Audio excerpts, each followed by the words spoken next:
That was The Fog from Imminent Sonic Destruction's soon-to-be album that's going to be coming out here in a couple of weeks, Triumphia.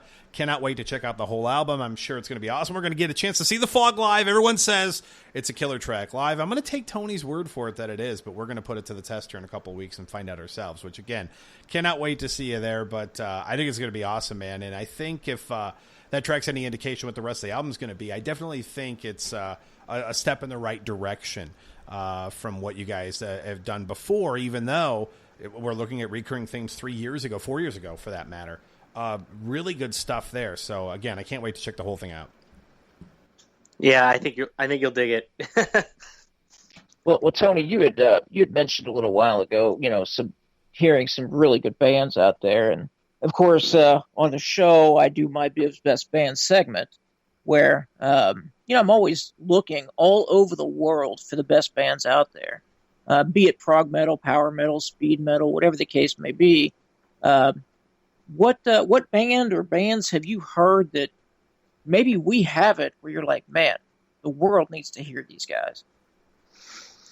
Well, one comes to mind immediately, and they're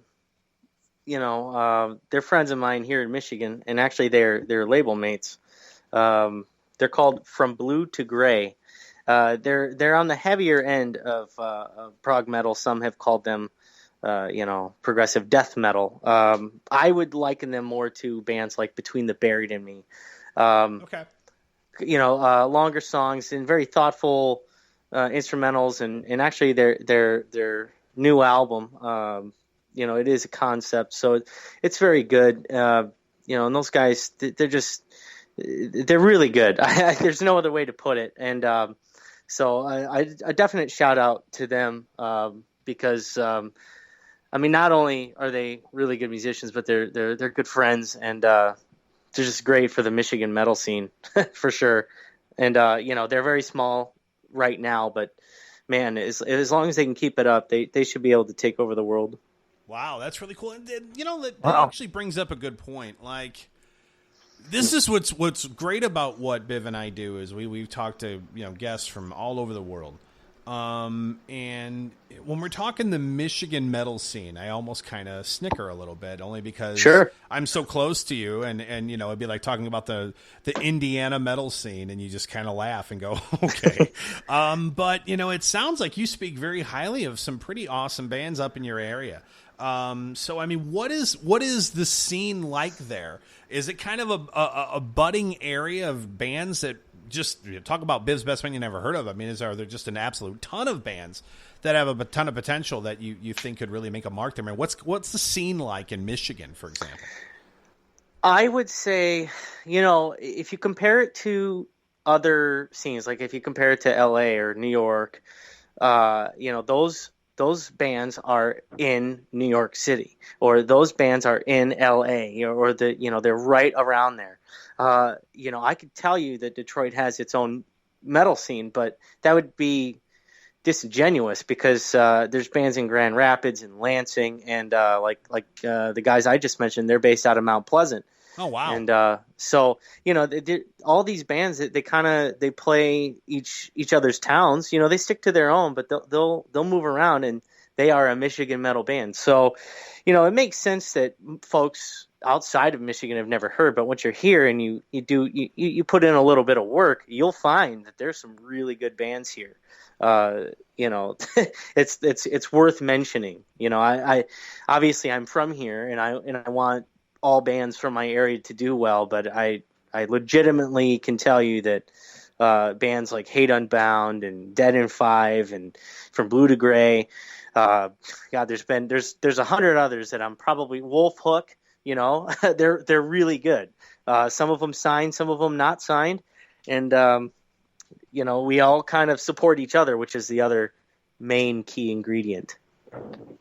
Well, one of the reasons that Jason and I decided to do this show, and it was years in the making, and we just launched it, I think, in January of this year. Maybe it was February. But one of the reasons we decided to do it was because we have a passion for music that needs to be heard. And so, the smaller bands that just don't get that voice. And so it sounds like Michigan really is like Jason said, a budding scene. Having said that, and now that you're becoming a little bit more popular and getting to open for bands like Fates Warning and Circus Maximus, where do you see your band being in 3 years or 5 years? Well, 3 years, we'll definitely have another album out, and what I'm hoping for is a little busier schedule touring. After we released Recurring Themes, which was in 2012, we toured with Pain of Salvation, and it was I think it was 11 shows in 2013, and then we toured again last year with Fates Warning, and I think it was 10 shows. So what I'm looking for is us to have another album out, to sell even more copies of it than we did with Triumphia, however many it will end up being, and that we're getting busier. That's really what I would like to see. Awesome. And we've talked about that before on the show. I mean, especially with the music industry and the way it is and the way album sales are or aren't nowadays. That tour part of it is really the main driver that not only gets you known by more people, but it's a revenue driver for you guys too. Just to be able to make some bucks here or there. Yeah, it's all about. I mean, right now for us, we're very small. We don't really make money playing the show, but we make money being there and selling merchandise, exactly. T-shirts and CDs and stuff. So, yeah, it's kind of extremely important to get out. Well, you can count us in for at least 2 purchases for Triumphia when we see you on September 2nd, man, because that's definitely going to happen, and people will get some. Sure. Yeah, I was going to say we'll get some merch while we're at it. We may as well do that and support awesome bands, especially here in the States, which seems to be few and far between. But I'm glad to hear that the metal scene's growing pretty well up in Michigan. And again, glad to hear that there are killer bands right in our neck of the woods that are doing some really good stuff. And really excited to hear the new album. But Tony, before we let you go, how do you let people know out there, how do they can stay in tuned with the band besides the website and stuff like that, like social media, just best ways to keep in contact with you and the rest of the band? And how can they pre-order the CD? Yeah, that's a good question. Okay. Pre-order the CD can be done through, you can pre-order digitally on iTunes, and I think Amazon has it up, and was it Google Play, I think, has it as well. And also the pre-order the physical copy would be done through victorymerch.com. It's Victory Records merch site, but they also handle merch for our label, which is Luxor Records. Oh, cool.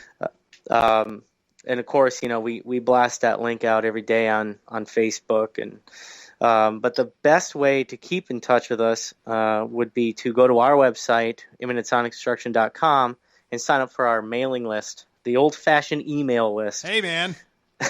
Do it, man. Go for it. Yeah. That's awesome to hear. Well, Tony, thank you so much for being on the show. We'll certainly be doing a review of the album here in the next couple episodes. So who knows? Maybe we'll have you tune back in and join us just really quick to kind of chat a little bit more about the album. And that way you can get our thoughts live when we get a chance to hear the whole thing. And I would love to have you back on the show, and stay in touch, my friend. But thank you for being on Accordion Metal. We certainly appreciate it.